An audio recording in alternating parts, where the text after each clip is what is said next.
ang sekreto sa homemade burger. Piratin mo para lumaki siya. Ako lang to ang nakaisip.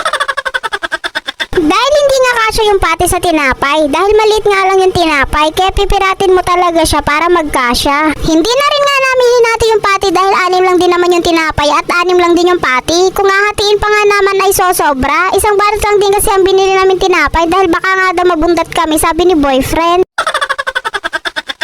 Dahil nga sa dami ng tinapay kung magdadagdag pa kami, bumili na din kami ng mayonnaise at ketchup para sa sauce niya para naman burger talaga ang lasa niya at hindi parang tinapay lang na nilagyan ng patty.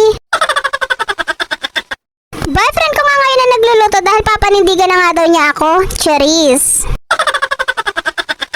Papanindigan na nga daw niya yung pagsisilbi niya sa akin kada magdi-day off siya. Ay, di mo kaya, bumabawi.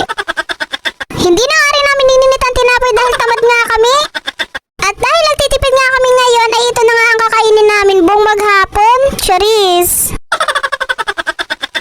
Legit na ito nga yung sinasabi ni boyfriend na unang kagat, pati lahat. Oh, di mo kaya, burger talaga ang lasa. Wow! Yun lang, thank you for watching, bye-bye!